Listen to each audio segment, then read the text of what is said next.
नमस्कार, खरी खरी लेकर हाजिर हूं मैं सर्वमित्रा। महाराष्ट्र चुनाव में इस समय एक दिलचस्प मोड़ आ गया है और ऐसा लग रहा है कि महाविकास आघाड़ी जो है उसको बढ़त मिल गई है। अभी चुनाव यानी मतदान शुरू नहीं हुआ, 20 तारीख को होगा, लेकिन उसके पहले ही ऐसा लग रहा है कि महाराष्ट्र में एमवीए जो है उसने महायुति को एक तगड़ा झटका दे दिया है और इसके साथ साथ चुनाव आयोग भी महाराष्ट्र में बैकफुट पर दिखाई दे रहा है। आपको याद होगा कि संजय राउत जो कि शिवसेना सांसद है, उन्होंने चुनाव आयोग के लिए चुना आयोग इस शब्द का इस्तेमाल किया था। साथ ही जिस तरह हरियाणा में आरोप लगाए थे कांग्रेस ने कि धांधली हुई है और इस वजह से बीजेपी को जीत मिली है, उसका जिस तरह से जवाब दिया था चुनाव आयोग ने, उसको लेकर भी बहुत सारी राजनीतिक प्रतिक्रियाएं आई और साफ साफ ये कहा गया कि महाराष्ट्र में हम चुनाव आयोग को या बीजेपी को किसी भी तरह की गड़बड़ी नहीं करने देंगे। और आज जो दो खबरें आई हैं उनसे ऐसा लग रहा है कि चुनाव आयोग पहले ही बैकफुट पर चला गया है और चुनाव आयोग के बैकफुट पर जाने का मतलब है कि बीजेपी अब कहीं ना कहीं कमजोर दिखाई दे रही है। दरअसल मसला ये है कि रश्मि शुक्ला जो महाराष्ट्र की डीजीपी थी, जिनको लंबे समय से मांग की जा रही थी कि इनको यहां से हटाया जाए, इनका ट्रांसफर किया जाए, क्योंकि विपक्ष यानी कांग्रेस का ये आरोप था कि उनके फोन टैपिंग होते हैं और वो बीजेपी की तरफ से हम पर नजर रख रही हैं और बीजेपी की मदद कर रही हैं। कांग्रेस अध्यक्ष जो रहे हैं वहां के महाराष्ट्र के नाना पटोले, उन्होंने शिकायत की थी और मांग की थी कि रश्मि शुक्ला को हटाया जाए वरना हम अदालत में जाएंगे। और इसी तरह महाविकास आघाड़ी के दूसरे दलों ने भी मांग की, लेकिन अभी तक ऐसा नहीं हो रहा था। लेकिन आज जबकि नामांकन वापस लेने का आखिरी दिन है 4 तारीख, और आज रश्मि शुक्ला को खबर आई है कि उनका तबादला कर दिया गया है, उनको वापस सीमा सुरक्षा बल में भेज दिया गया है। आपको ये बता दूं कि रश्मि शुक्ला पहले रिटायर हो चुकी हैं, लेकिन उनको 2 साल का एक्सटेंशन दिया गया था। और जब अब किसी भी अधिकारी को इस तरह से एक्सटेंशन दिया जाता है तो ये समझ लेना चाहिए कि सत्ता पक्ष का उसमें कोई इंटरेस्ट जो है वो सध रहा है, उसके अपने हित जो है वो सधते हैं। इसी वजह से अधिकारियों को इस तरह से कभी पदोन्नत किया जाता है, कभी उनको रिटायरमेंट के बाद भी सेवा पर रखा जाता है। तो रश्मि शुक्ला का मामला ऐसा ही था जिस पर लगातार विपक्ष जो है आवाज उठा रहा था और आज विपक्ष की ये बात माननी पड़ी और चुनाव आयोग ने वहां की महाराष्ट्र में अधिकार मतलब निर्देश दिए कि रश्मि शुक्ला को हटाया जाए और उनकी जगह अब किसको नियुक्त किया जाएगा, इसके लिए 3 नाम मांगे हैं और जल्दी ये पता चल जाएगा कि महाराष्ट्र में अब पुलिस का जिम्मा जो है महानिरीक्षक कौन बनेंगे, ये पता चल जाएगा। लेकिन इस बीच एक खबर और आई हाई कोर्ट से। बॉम्बे हाई कोर्ट ने चुनाव आयोग को एक तरह से फटकार लगाई है। मामला ये है कि 30 अक्टूबर की 11 बजे तक जिन लोगों ने नामांकन दाखिल किया, आपको बता दूं 30 अक्टूबर आखिरी दिन था और वक्त था मतलब 3 बजे तक होता है, लेकिन 11 बजे तक जिनके नामांकन हुए उनमें से कुछ लोगों के नामांकन जब खारिज कर दिए गए तो जैसे बहुजन विकास आघाड़ी, इनके एक जो वंचित बहुजन समाज के वो नेता थे, वो बांद्रा ईस्ट से, उनको नॉमिनेशन फाइल करना था, लेकिन 11 बजे के बाद वो पहुंचे और उनका नॉमिनेशन नहीं लिया गया। इस पर वो पहुंच गए कोर्ट और अब हाई कोर्ट ने पूछा है चुनाव आयोग से कि पूरे महाराष्ट्र में ऐसे कितने मामले हैं जहां आप लोगों ने इस तरह से नॉमिनेशन स्वीकार नहीं किया और क्यों नहीं किया, इसकी आप हमको जानकारी दीजिए, इसका कारण बताइए। तो यहाँ भी बैकफुट पर दिखाई दे रहा है चुनाव आयोग। ये जो 2 मामले हैं इनसे ऐसा पता चल रहा है कि महाराष्ट्र में इस समय बीजेपी की मनमानी जो है वो नहीं चल रही है और बीजेपी की मनमानी नहीं चलने का मतलब ऐसा लग रहा है कि एक लेवल प्लेइंग फील्ड जो है वो दिखाई दे रही है, यानी ईमानदारी से चुनाव होंगे ऐसी उम्मीद बंधी है। और जब ईमानदारी से चुनाव होंगे तो फिर जो सर्वे बता रहे हैं जिसमें महाविकास आघाड़ी को काफी बढ़त दिख रही है महायुति के ऊपर, तो ऐसा लग रहा है कि इस समय बीजेपी की हालत खराब हो चुकी है महाराष्ट्र में। और भी किन वजहों से बीजेपी की हालत खराब हो सकती है, आज इसी पर हम चर्चा करेंगे। खरी खरी हमारे साथ जुड़े हुए अमलेंदु उपाध्याय जी। अमलेंदु जी नमस्कार, स्वागत है आपका इस कार्यक्रम में। अमलेंदु जी, कई दिनों से हम लोग इस बात पर चर्चा कर रहे हैं कि चुनाव आयोग, उसकी जो भूमिका है, जो जिम्मेदारी है, उसमें वो किस तरह से चूक रहा है। जैसे हरियाणा में जो भी कुछ हुआ, उसके बाद कांग्रेस ने जो शिकायत दाखिल की, तो उसके बाद जो जवाब दिया गया, इसको लेकर भी ऐसा लगा कि चुनाव आयोग जो कहीं ना कहीं से पक्षपात दिखा रहा है। उधर झारखंड में हम देख रहे हैं कि हिमंता बिस्वा शर्मा जिस तरह के भाषण दे रहे थे, उस पर चुनाव आयोग मतलब जब वो इंतजार करता है शायद कि कोई शिकायत करेगा तब जाकर हम कोई कार्रवाई करेंगे, जबकि उसे स्वतः संज्ञान ले लेना चाहिए कि आचार संहिता का जहां उल्लंघन हो वहां वो फौरन कार्रवाई करे।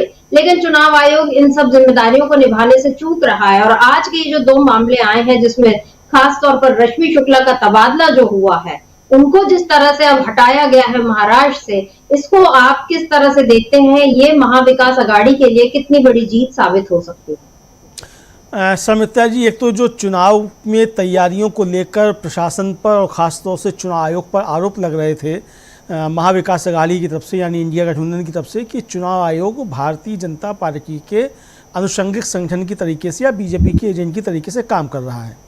और तमाम चीज़ें जो आई उसमें ये आरोप कहीं ना कहीं सच होते हुए नज़र आते थे, क्योंकि जो शिकायतें महाविकास अघाड़ी की तरफ से की जा रही थी, चुनाव आयोग उन पर ध्यान नहीं दे रहा था, बल्कि ये बता देता था कि हमारा इसमें कोई हाथ नहीं है या हम इसको नहीं कर सकते। रश्मि शुक्ला का मसला ही ऐसा था। रश्मि शुक्ला के बारे में शिकायतें की गई थी, शिवसेना की तरफ से भी, कांग्रेस की तरफ से भी शिकायतें की गई थी और ये आरोप लगाए गए थे कि रश्मि शुक्ला, एक तो उनका वो रिटायरमेट हो चुका है, वो एक्सटेंशन पर हैं, दूसरा ये कि वो उद्धव ठाकरे, शरद पवार, संजय राउत और कांग्रेस के तमाम नेताओं के फ़ोन टेप करके देवेंद्र फडणवीस जो मुख्यमंत्री हैं महाराष्ट्र के, उनको और बीजेपी नेताओं को पहुँचा रही थी। तो ये बहुत ज़्यादा गंभीर आरोप थे और चुनाव आयोग से इसकी शिकायत की गई थी। चुनाव आयोग ने उन शिकायतों पर यह जवाब दिया कि डीजीपी का ट्रांसफ़र करना उसके अधिकार क्षेत्र में नहीं आता है। उस समय चुनाव आयोग ने यह जवाब दिया। अब सवाल ये उठता है कि अगर आपने ये जवाब दे दिया था कि चुनाव आयोग के अधिकार क्षेत्र में डीजीपी का ट्रांसफ़र करना नहीं आता है, तो अब आपके पास कौन सा अधिकार क्षेत्र आ गया है जो आपने इसका ट्रांसफ़र का जवाब दे दिया। यानी कि अपनी इस कार्रवाई से चुनाव आयोग ने एक बार ये आरोप सच साबित कर दिए जो शिवसेना की तरफ से या उद्धव ठाकरे के गुट की तरफ से या कांग्रेस की तरफ से या महाविकास अघाड़ी की तरफ से लगाए जा रहे थे कि बीजेपी के इशारे पर चुनाव आयोग काम कर रहा है। तो आपने एक तरीके से उनके आरोपों की पुष्टि कर दी। या तो आपको उस समय ये जवाब नहीं देना चाहिए था कि आपके अधिकार क्षेत्र में नहीं है, और जब आपने ये जवाब दे दिया था कि आपके अधिकार क्षेत्र में नहीं है तो आपको फिर इस पर टिके रहना चाहिए था। असल में दो चीज़ें हुई शर्मिष्ठा जी। एक तो झारखंड में भी डीजीपी की शिकायतें हुई थी, वहाँ बीजेपी ने शिकायतें की थी, तो वहाँ के तो डीजीपी का आपने तबादला कर दिया, उनको अपने पद से आपने वहाँ से हटा दिया। तो यही सवाल जो था वो संजय राउत ने उठाया था कि भाई आपने हमको तो कह दिया कि आपके अधिकार क्षेत्र में नहीं है, लेकिन आपने जहाँ बीजेपी ने शिकायत की वहाँ झारखंड में आपने हटा दिया वहाँ के डीजीपी को। तो आखिर दो राज्यों में आपके अलग अलग पैमाने कैसे हो सकते हैं, दो राज्यों में आपके अधिकार क्षेत्र अलग अलग कैसे हो सकते हैं, इसको लेकर सवाल उठाते हैं। तो चुनाव आयोग उससे एक तो दबाव में आया कि ये हो जाए। दूसरा, नाना पटोले जो कांग्रेस के अध्यक्ष हैं, शनिवार को ही उन्होंने धमकी दी थी या चेतावनी, जो भी आप कह लीजिए, उन्होंने कहा था कि अगर रश्मि शुक्ला को नहीं हटाया गया तो हम इस पर कानूनी कार्रवाई करेंगे और हम अदालत जाएंगे। अब ये अदालत की धमकी तो दी गई थी शर्मिष्ठा जी शनिवार को, लेकिन कार्रवाई उस पर आज हुई सोमवार को। तो अगर उस धमकी पर ही कार्रवाई होनी थी तो फिर शनिवार को हो जाती, इतवार को हो जाती, आज क्यों हुई? और ठीक उस समय क्यों हुई जिस समय मुंबई हाई कोर्ट में ये सुनवाई चल रही थी कि 11 बजे तक आपने 30 अक्टूबर को नॉमिनेशन का समय क्यों रखा और 11 बजे के बाद जिन लोगों ने पर्चे दाखिल किए उनके आपने पर्चे खारिज क्यों कर दिए? इस पर जब बॉम्बे हाई कोर्ट ने सवाल पूछा और सुप्रीम कोर्ट से कहा कि 11 बजे तक जितने भी पर्चे दाखिल किए गए थे और उसके बाद उनको निरस्त कर दिया गया, उसके बाद के पर्चों को, वो सारी सूची आप हमको दीजिए। इसका मतलब शर्मिष्ठा जी समझा ये जा रहा है कि चुनाव आयोग को समझ में आ गया कि ये मामला फिर बॉम्बे हाई कोर्ट जाएगा और वहाँ फिर इसको लेकर सवाल पूछे जाएंगे कि आपने शिकायतों पे क्यों नहीं हटाया, जब एक अधिकारी पर ये साफ साफ आरोप लग रहे हैं कि वो बीजेपी के एजेंट की तरीके से काम कर रहा है और सिर्फ बीजेपी के एजेंट की तरीके से काम नहीं कर रहा है बल्कि विपक्ष के नेताओं को फ़ोन टेपिंग कर रहा है। बहुत ज़्यादा गंभीर आरोप थे। तो आपने इस पर कार्रवाई क्यों नहीं की और आपने ये कैसे कह दिया कि आपके अधिकार क्षेत्र में नहीं है? शर्मिष्ठा जी, अगर ये मामला हाई कोर्ट पहुंचता या आगे सुप्रीम कोर्ट तक पहुंचता फिर ये सवाल उठते और फिर दायरे तय होते कि निर्वाचन आयोग के अधिकार क्षेत्र में क्या क्या काम आते हैं और क्या क्या काम नहीं आते हैं, तो इस पे भी उसको फटकार लगती। तब एकदम से ये फैसला लिया गया और ये आदेश जारी कर दिया गया कि रश्मि शुक्ला को हटा दिया गया है और उनकी जगह एक दूसरे अधिकारी जो हैं उनको फिलहाल कार्यवाहक बना दिया गया है, चार्ज दे दिया गया है। और 5 नवंबर की दोपहर 1 बजे तक 3 वरिष्ठ अधिकारियों के पैनल के नाम मांगे गए हैं जो चुनाव आयोग को देने होंगे महाराष्ट्र सरकार को। तो ये साफ तौर पर समझा सकता है कि अदालत में जो चीज़ें हुई और जिस तरीके से महाविकास आघाड़ी हमलावर हुआ, उसके बाद अब चुनाव आयोग बैकफुट पर आता हुआ नजर आया है। और इसलिए बैकफुट पर नजर आया है कि अब ये मामले अदालती कार्रवाई के दायरे में आ सकते हैं। खास तौर से जब जयराम रमेश ने ये धमकी दी, ये एक तरीके से कहा जाए, या उन्होंने कहा कि चुनाव आयोग ने जिस भाषा का इस्तेमाल करते हुए उसकी हरियाणा में जो शिकायतें की गई थी 20 सीटों पर, उसका जो जवाब दिया है वो किसी भी तरीके से एक संवैधानिक संस्था की भाषा नहीं है। ये भारतीय जनता पार्टी के कारकुन की तरीके से चुनाव आयोग बिहेव कर रहा है और हमारे नेताओं को सीधे सीधे लांछित कर रहा है। हम इसके खिलाफ कानूनी एक्शन लेंगे। यानी चुनाव आयोग को ये बात समझ में आ गई कि अब मामला आगे बढ़ चुका है और राजीव कुमार जिस तरीके से भारतीय जनता पार्टी के एक प्रवक्ता की भाषा बोल रहे हैं, वो अब विपक्ष स्वीकार नहीं करेगा और इसके खिलाफ लड़ाई अब जनता से लेकर और जो भी कानूनी इसके रास्ते हो सकते हैं उन तक पहुंचेगी। तब चुनाव आयोग को बैकफुट पर आना पड़ा है। समिता जी जी बिल्कुल, क्योंकि हम आपको बता दें, अपने दर्शकों को जानकारी दे दें कि रश्मि शुक्ला जो है वो 1988 यानी 1988 बैच की आईपीएस अधिकारी थी और इसी साल जनवरी में उनको डीजीपी बनाया गया था महाराष्ट्र का। तो मतलब ये देखिए कि जनवरी यानी ये जो लोकसभा चुनाव के पहले भी, मतलब तब भी वो उन्हीं को बनाया गया था। तो समझ में आता है कि वहां पर जो बीजेपी जो है वो कोई खेल करना चाह ही रही होगी। काफी दिनों से उसकी कोशिशें चल रही थी और रश्मि शुक्ला का नाम विवादों में तब आया था जब उन पर आरोप लगे थे कि वो एमवीए नेताओं के, महाविकास आघाड़ी के नेताओं के फोन टैपिंग में वो लगी हैं और इस पर उनको लेकिन क्लीन चिट मिल गई। लेकिन फिर भी कांग्रेस नेता या शिवसेना जो नेता हैं वो इस आरोप को लगाते ही रहे और उन्होंने नहीं माना कि ऐसा कुछ नहीं है, बल्कि वो ये मान रहे थे कि कहीं ना कहीं हमारे ऊपर नजर रखी जा रही है और हमारी बातों को बीजेपी जो है वो सुनने के लिए रश्मि शुक्ला का इस्तेमाल कर रही है। ये गंभीर आरोप लगा था और जब भी किसी अधिकारी पर ऐसे आरोप लगे तो भले उनकी बाद में वो गलत साबित हो जांच के बाद या उनका जांच होने तक, कम से कम चुनाव आयोग को खुद ही उनको हटा देना चाहिए था। लेकिन या सरकार को भी, अगर शिंदे सरकार को इतना ही भरोसा है कि हम वापस लौट कर आ रहे हैं, तो वो हटा देती उन अधिकारी को और दूसरे किसी अधिकारी को आने का रास्ता साफ कर देती, ताकि ये दिखता कि हाँ, आप में इतना दम है कि आप चुनाव बिना किसी प्रशासनिक मदद के, बिना किसी हेर फेर के भी जीत सकते हैं। लेकिन जब इस तरह के मामले होते हैं तो नजर आता है कि सत्तारूढ़ दल किस तरीके से अपनी कमजोरियों को छिपाने और विपक्ष को कमजोर करने के लिए एक साफ सुथरी प्रशासनिक व्यवस्था को भ्रष्ट कर रहा है। और इस पर चुनाव आयोग को तुरंत ही सख्ती दिखानी चाहिए थी, लेकिन चुनाव आयोग खामोश बैठा रहा। लिहाजा कांग्रेस नेताओं को फिर इस पर आना पड़ा और उसके बाद उन्होंने मोर्चा खोला। तो अब आज ऐसा लग रहा है कि उनको एक बड़ी सफलता मिली है।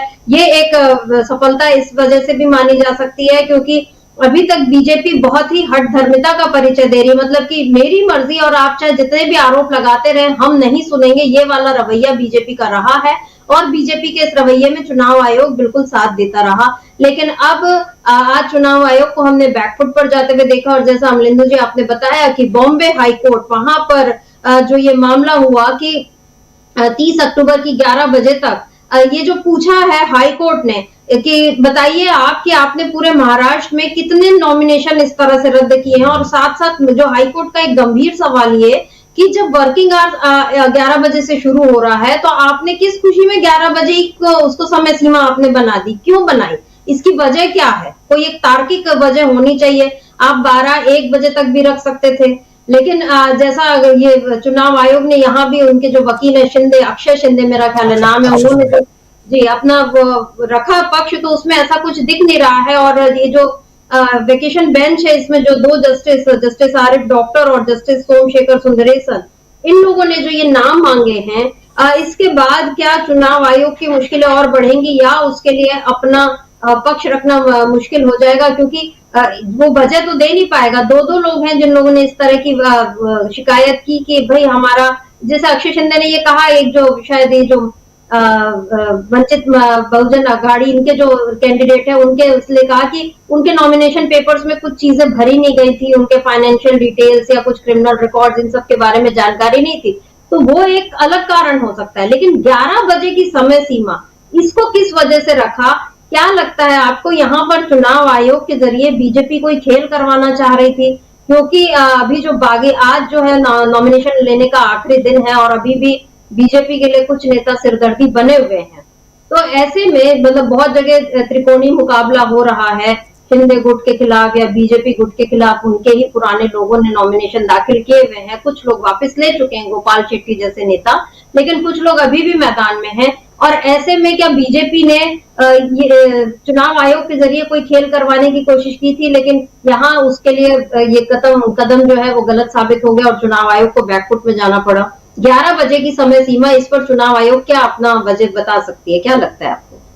एक तो समिता जी, महाराष्ट्र में बड़े पैमाने पर नॉमिनेशंस कैंसिल हुए हैं।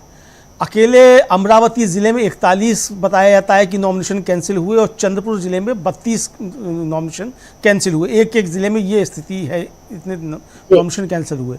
जब वो बहुजन विकास अघाड़ी के प्रत्याशी पहुंचे वहाँ बांदा ईस्ट से शायद वो थे, और उन्होंने जब अपना ये तर्क दिया कि 11 बजे इन्होंने कर दिया, तो जो अक्षय शिंदे चुनाव आयोग की तरफ से वकील उपस्थित थे, उन्होंने कहा कि इनके उसमें एक तो जो चुनाव आयोग का आदेश था 11 बजे तक का, वो स्टैंडिंग ऑर्डर था और उस पर्चों की जांच वगैरह की जानी थी, तो इसलिए वो स्टैंडिंग ऑर्डर था। यानी एक तरीके से उन्होंने बचाव किया कि 11 बजे तक का हमने पूरा कोई समय नहीं दिया था। फिर उन्होंने कहा कि इनके आदेश में जो इन्होंने जो अपना पर्चा दाखिल किया था उसमें इन्होंने अपने क्रिमिनल रिकॉर्ड्स और वित्तीय जानकारी उसमें नहीं की थी। इस पर बॉम्बे हाई कोर्ट ने सवाल किया कि अगर आप ये कह रहे हैं कि आपने पर्चा इनका इसलिए खारिज किया कि इन्होंने अपने क्रिमिनल रिकॉर्ड्स और वित्तीय जानकारी नहीं दी थी, तो ये तो पर्चा स्वीकार ही नहीं किया जाना चाहिए था इस आधार पे। तो लेकिन आपने तो इसको खारिज किया है कि इन्होंने 11 बजे के बाद दाखिल किया। तो ये बताइए कि आपको इतने दिव्य ज्ञान की प्राप्ति कहाँ से हुई कि 11 बजे तक पर्चे लिए जाएंगे और उसके बाद जो पर्चे लिए जाएंगे वो खारिज किए जाएंगे। ये आइडिया आपको कहाँ से आया कि 11 बजे तक लिए जाएंगे? भाई ये 12 बजे या 1 बजे क्यों नहीं हो सकता था, जबकि आपको मालूम है कि 11 बजे ही सरकारी दफ्तरों में कामकाज शुरू हो पाता है। तो आपने 11 बजे का ही इसमें आपने टाइम बार कर दिया। तो आप हमको सारी लिस्ट दीजिए कि क्या क्या आपने पर्चे खारिज किए इस आधार पर जो 11 बजे का था। अब शर्मिष्ठा जी, यहाँ पर चुनाव आयोग फंसता हुआ नजर आता है कि 11 बजे तक जो किए गए वो आपको दाखिल जो आपने किए वो देने होंगे। अब इसमें यह भी आ जाएगा कि जैसे मैंने बताया कि अमरावती ज़िले में 41 पर्चे खारिज हुए, ये खबर है। इसी तरीके से चंद्रपुर ज़िले में 32 पर्चे खारिज हुए, ये भी खबर है। तो ये सारे आपको अब वापस देने पड़ेंगे, जवाब देने पड़ेंगे कि आपने 11 बजे के बाद के आधार पर किन पर्चों को खारिज किया है। बहुत से प्रत्याशी ऐसे हैं कि जिनको लेकर जो है वो ये किया गया है। ये देखिए, महाराष्ट्र प्रदेश कांग्रेस कमेटी जो है उसका ये आ गया है। उन्होंने जो 4 नवंबर आज है, इसका इन्होंने जो है वो जो डाला था और ये कहा है महाराष्ट्र कांग्रेस कमेटी के अध्यक्ष जो हैं, ये नाना पटोले ने पत्र लिखा है इलेक्शन कमीशन को कि इनको कहीं भी अपॉइंट नहीं किया जाए। ये हटाने के बाद ये किया, हालांकि उनको आपने जानकारी दी कि वो सीमा सुरक्षा में भेज दिया गया, तो ये कहा है कि इनको कहीं भी अपॉइंट नहीं किया गया। तो ये पत्र अभी आ गया है नाना पटोले की तरफ से। तो शर्मिष्ठा जी, यही है कि जो जिस तरीके से पर्चे खारिज किए गए, अब जो गोपाल शेट्टी जो हैं, जो बीजेपी के कई बार के विधायक हैं और 2 बार के पूर्व सांसद हैं, उन्होंने निर्दलीय पर्चा भर दिया था और देवेंद्र फडणवीस शनिवार को उनके घर पहुंचे, उनको मनाने की कोशिश की, हालांकि उन्होंने पर्चा वापस ले लिया है। तो ऐसे तमाम जगहों से खबरें आ रही हैं कि बहुत लोग ऐसे थे जिन्होंने एनडीए के खिलाफ जाकर पर्चे भरे थे और ये लगभग 80 के आसपास प्रत्याशी बताए जा रहे थे। तो क्या ऐसे लोगों के पर्चे खारिज कराने के लिए ये चाल चली गई कि 11 बजे के बाद जो लोग आए हैं वो नहीं है? चूंकि जिन लोगों के नाम नहीं आ पाए लिस्ट में, अधिकांश लोग वही थे जो बीजेपी से बागी होकर चुनाव लड़ रहे हैं। तो ऐसे तमाम पर्चे क्या खारिज करवाए गए हैं? अगर ये नाम आ जाते हैं और नाम वापसी का समय निकल चुका है और बॉम्बे हाईकोर्ट कोई आदेश दे देता है कि ये पर्चे बहाल किए जाते हैं, ऐसे में भारतीय जनता पार्टी के सामने दिक्कतें खड़ी हो सकती हैं। तो ये चुनाव से पहले महाराष्ट्र में एक बड़ा बवाल देखा जा रहा है। इस मसले पर कल सुनवाई फिर होगी बॉम्बे हाईकोर्ट में, और अगर इस पर कोई आदेश बॉम्बे हाईकोर्ट का आ जाता है तो ये भारतीय जनता पार्टी के लिए एक बहुत संकट वाली चीज़ होगी। हालांकि महाविकास अघाड़ी जो है उसके नेताओं की, यानी शरद पवार और नाना पटोले और उद्धव ठाकरे, इनकी प्रेस कॉन्फ्रेंस हुई है। उन्होंने अपने लोगों को भी कहा है कि किसी भी तरीके से कोई फ्रेंडली फाइट नहीं होगी। जो लोग बागी खड़े हो गए वो अपने पर्चे या तो वापस लें 3 बजे तक, वरना उनके खिलाफ कार्रवाई की जाएगी। तो यानी महाविकास अघाड़ी ने तो तय कर लिया है कि उनका कोई बागी उम्मीदवार नहीं होगा और कोई भी फ्रेंडली फाइट नहीं होगी। रमेश चेन्नीथल्ला जो महाराष्ट्र कांग्रेस के प्रभारी हैं वो पहले ही कह चुके हैं कि नो फ्रेंडली फाइट, कोई बागी उम्मीदवार नहीं। आज साफ तौर पर शरद पवार और उद्धव ठाकरे ने भी ज्वाइंट प्रेस कॉन्फ्रेंस करके कह दिया है कि no friendly fight, Mahavikas Aghadi एक है और महाविकास अघाड़ी एकजुट होकर चुनाव मैदान में जा रहा है। शाम 3 बजे तक स्थिति स्पष्ट हो जाएगी। जो बागी खड़े हो गए, अगर वो नाम वापस नहीं लेते तो उनके खिलाफ कार्रवाई की जाएगी। तो यानी बैकफुट पर जो चुनाव आयोग आता हुआ दिखाई दे रहा है और रश्मि शुक्ला का जिस तरीके से हटाया गया है, ये साफ तौर पर समझा सकता है कि विपक्ष जो आरोप लगा रहा था कि चुनाव आयोग भारतीय जनता पार्टी के एजेंट के तौर पर काम कर रहा है, चुनाव आयोग ने अपने इस फैसले से इसको साबित किया है। लेकिन ये साबित तब हो पाया है जब मुंबई हाई कोर्ट में, बॉम्बे हाई कोर्ट में ये याचिका गई कि 11 बजे के बाद 30 अक्टूबर को जिन लोगों ने नॉमिनेशन दाखिल किए उनके पर्चे खारिज कर दी गई, ये कहकर कि 11 बजे के बाद आपने नॉमिनेशन किया है। इस पे जब बॉम्बे हाई कोर्ट ने सवाल पूछ दिया कि किन किन के आपने पर्चे खारिज किए, वो लिस्ट दीजिए, तभी चुनाव आयोग एकदम से सक्रिय हुआ और रश्मि शुक्ला का ट्रांसफर कर दिया गया।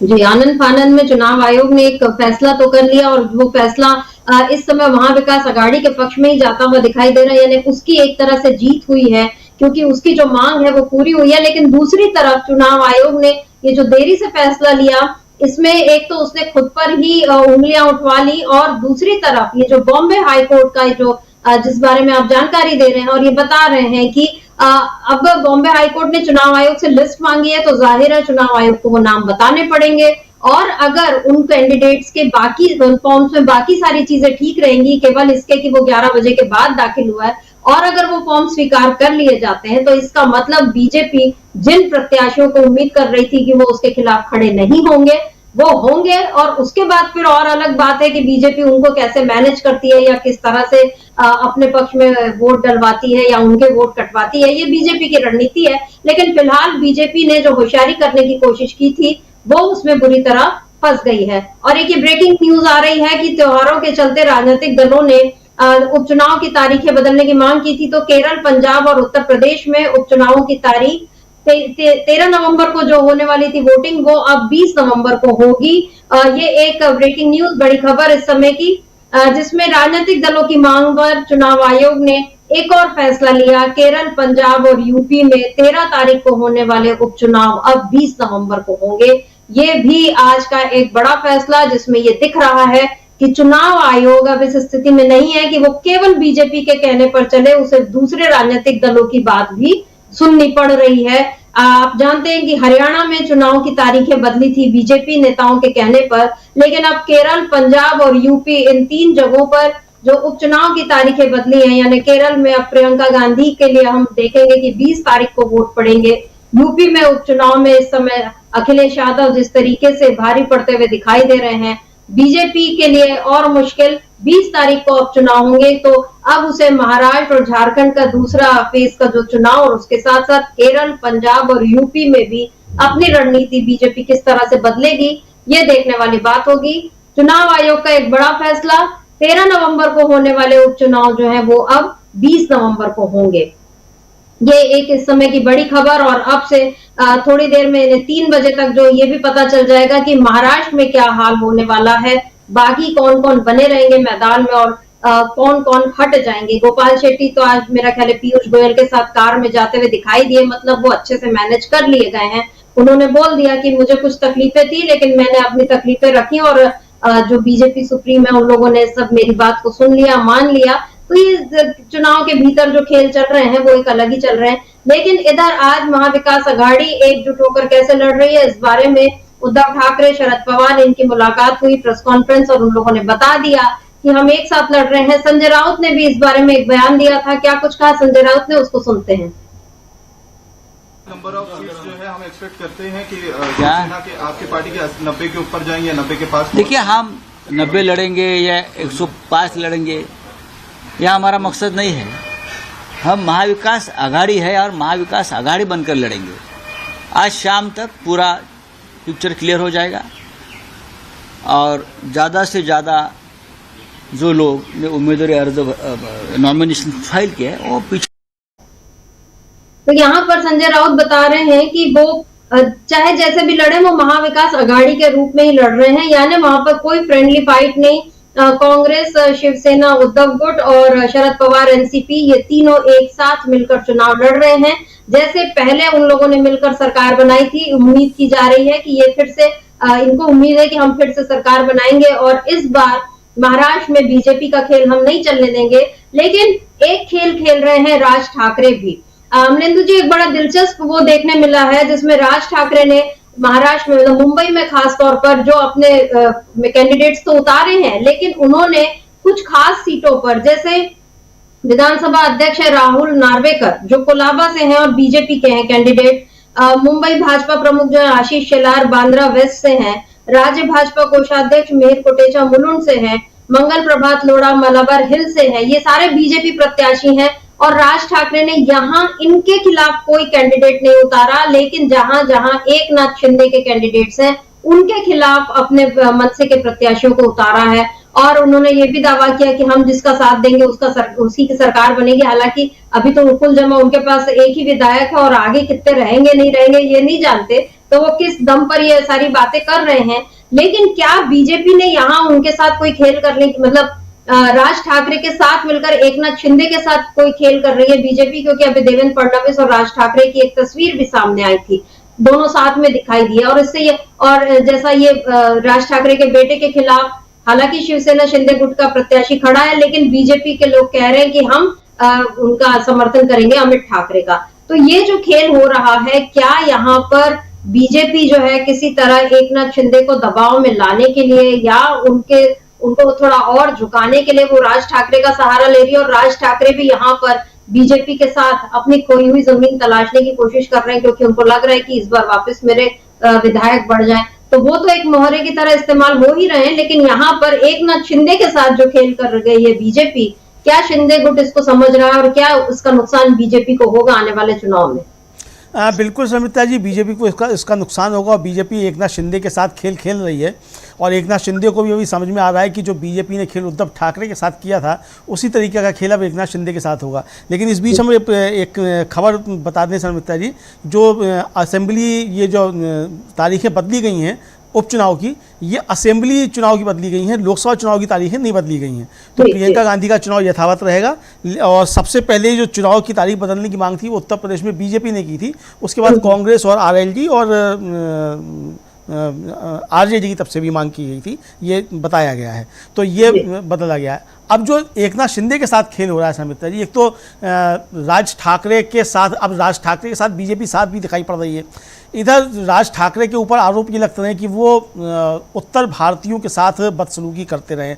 तो भारतीय जनता पार्टी का एक बड़ा समर्थक वर्ग जो है वो उत्तर भारतीय है समिता जी, महाराष्ट्र में। अब राज ठाकरे को साथ लेकर भारतीय जनता पार्टी ने जो उत्तर भारतीय मतदाता हैं उनके साथ दुश्मनी एक तरीके से मोल लेना शुरू कर दी है।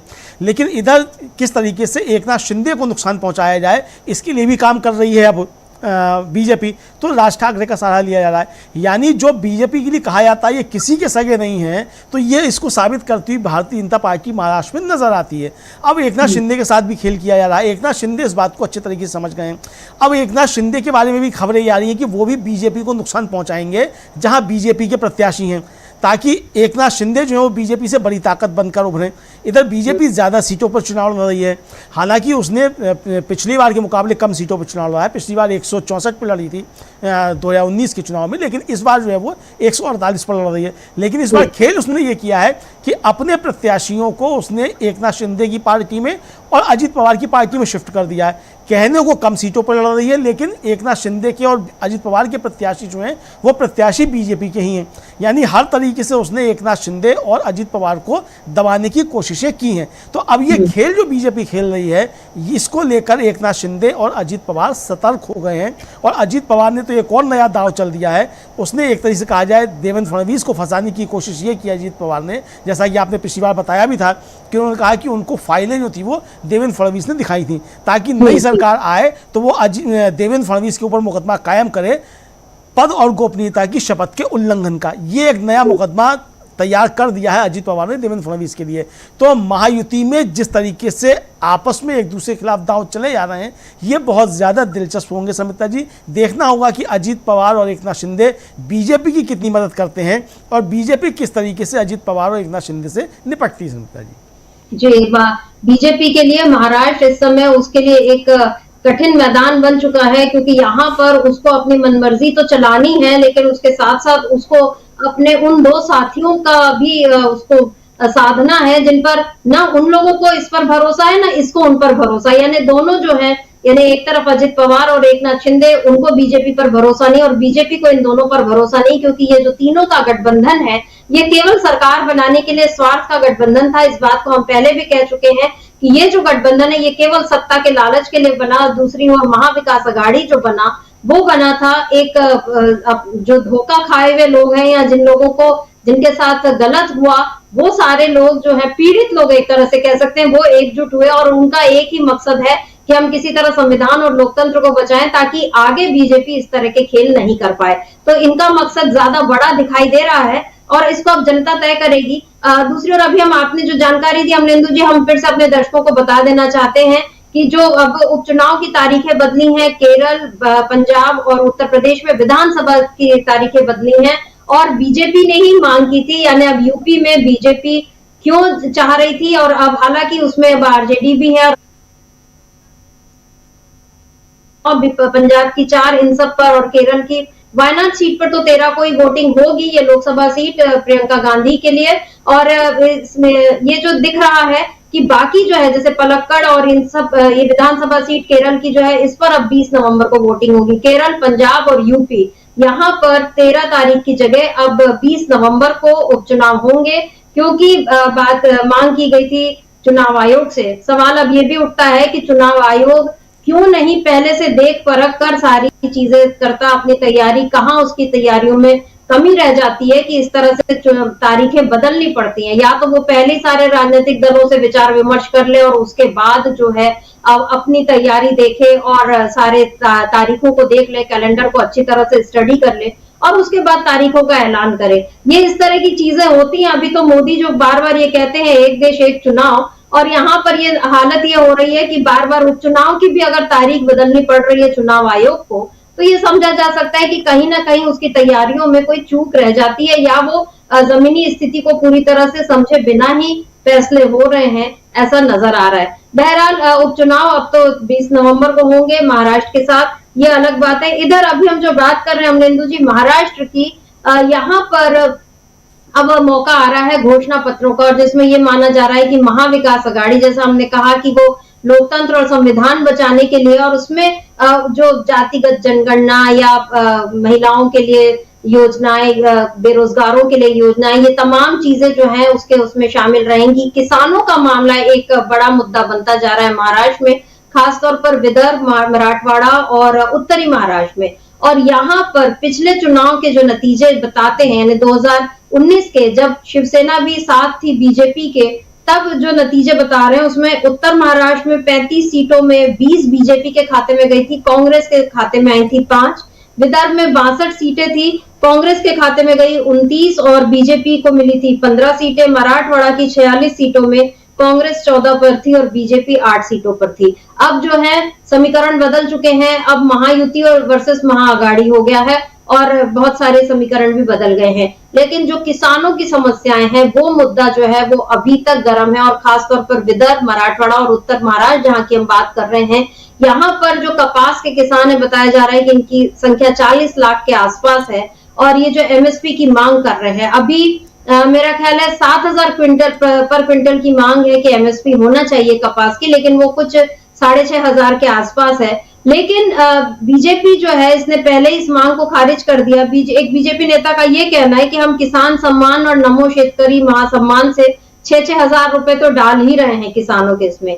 लेकिन वहीं पर जो नेशन फॉर फार्मर्स और किसान मजदूर आयोग, ये ऐसे कुछ संगठन है जो ये मांग कर रहे हैं कि एमएसपी होना चाहिए, ऋण माफी होना चाहिए, किसान कामगार आयोग की स्थापना होनी चाहिए। ये सब जो मांगे हैं और कांग्रेस का समर्थन है इन संगठनों का, ये लोग कांग्रेस के साथ खड़े हुए दिखाई दे रहे हैं। ऐसे में अमलेंदु जी किसान का एक मुद्दा, जिस तरीके से हमने देखा पंजाब में, हरियाणा में किसानों का मुद्दा बीजेपी के लिए मुश्किल बन गया था। हालांकि हरियाणा में बीजेपी ने और दूसरी तरीके से किसी भी तरीके से जीत हासिल की, लेकिन महाराष्ट्र में एक तरफ तो हम देख रहे हैं कि मुंबई जैसा, जहां पर धारावी का मामला, जहां पर या बड़ी बड़ी औद्योगिक परियोजनाएं जो गुजरात जा रही हैं, उसके कारण बीजेपी पर सवाल उठ रहे हैं और गुजरात के कारण, यानी गुजरात के कठपुतली की तरह महाराष्ट्र में सरकार चल रही है बोला जा रहा है। और दूसरी तरफ ये जो किसानों की नाराजगी है, इन सारी वजहों से आप क्या देख रहे हैं, बीजेपी क्या मुश्किल में पड़ रही है?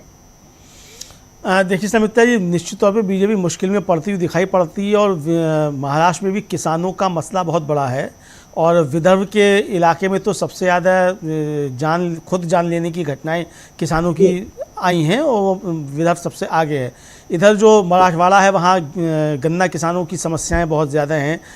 नागपुर का जो क्षेत्र है वहाँ संतरे के किसानों की हैं, प्याज के किसानों की समस्याएं हैं, और एक वो जो किसानों का संगठन है वो महाविकास अघाड़ी में शामिल भी है। तो ये किसानों की समस्याएं निश्चित तौर पे एक बड़ा मसला बनेंगी। एमएसपी की मांग ज़बरदस्त तरीके से है, और आपको याद होगा समिता जी की एक बहुत लंबा मार्च जो था वो किसानों का 2 बार निकल चुका है महाराष्ट्र में। एक तो जब देवेंद्र फडणवीस मुख्यमंत्री थे तब निकला था, और जब देवेंद्र फडणवीस उप मुख्यमंत्री थे तब भी निकला था, और वो लंबा मार्च जो था वो महाराष्ट्र में निकला और उसने सरकार को हिलाकर रख दिया था। तो किसानों का एक बड़ा मसला वहाँ है, और दूसरा ये जो बुलेट ट्रेन बन रही है उसमें जो ज़मीनें जा रही हैं वो भी एक बड़ा मसला है। तो कई मसले ऐसे हैं जिसमें बीजेपी वहाँ घिरती हुई नज़र आएगी, और वो सारे मसले किसानों से जुड़े हुए हैं। अब चाहे वो एमएसपी का मसला हो, चाहे बुलेट ट्रेन में किसानों की ज़मीनें जाने का मसला हो, ये सारे मसले वहाँ एक बड़े मसले बनते हुए नज़र आएंगे। और एमएसपी पर तो किसान काफ़ी ज़्यादा आंदोलनरत हैं। और दूसरा ये समझना होगा कि महाराष्ट्र जो है वो हरियाणा नहीं है, क्योंकि हरियाणा में जो किसानों का मसला था वो उसने किसानों के खिलाफ ही बाकी लोगों को खड़ा कर दिया था, जबकि महाराष्ट्र में किसानों के प्रति वहाँ के शहरी जो तबका है उसकी भी हमदर्दी देखी जाती है। तो ये एक बड़ा मसला महाराष्ट्र में किसानों का बनने वाला है। तो भारतीय जनता पार्टी किसान वर्सेस रेस्ट जो है वो महाराष्ट्र में नहीं कर पाएगी। तो एक बड़ा मसला ये बनता हुआ महाराष्ट्र में दिखाई पड़ेगा समिता जी। और मराठवाड़ा की अगर हम बात करें तो वहाँ पे मनोज जरांगे पाटिल जो हैं, हालांकि आज उन्होंने भी ये कह दिया कि अब हमारा कोई उम्मीदवार खड़ा नहीं होगा। कुछ दिनों पहले उन्होंने ये कहा था कि हम अपने उम्मीदवारों को खड़ा करेंगे, और जहां पर अगर नहीं खड़ा करेंगे तो हम बीजेपी को हराने के लिए साथ देंगे दूसरे लोगों का। और आज क्योंकि वो मराठा आरक्षण की मांग करते रहे, और खास तौर पर देवेंद्र फडणवीस के खिलाफ उनका जो एक रुख रहा है वो हमेशा ही आक्रामक रहा है। और आज उन्होंने फिर ये कह दिया है कि हम बीजेपी को हराने के लिए काम करेंगे। उधर असदुद्दीन ओवैसी है, उनका भी एक इंटरव्यू आया था जिसमें उन्होंने ये कहा कि हम बीजेपी को हराने के लिए और महायुति को हराने के लिए, और अगर ऐसी नौबत आई कि आप दोनों में से किसका साथ देंगे, तब भी उन्होंने ये कहा कि हम महायुति को हराने के लिए काम करेंगे। तो कुल मिलाकर इस समय महाराष्ट्र में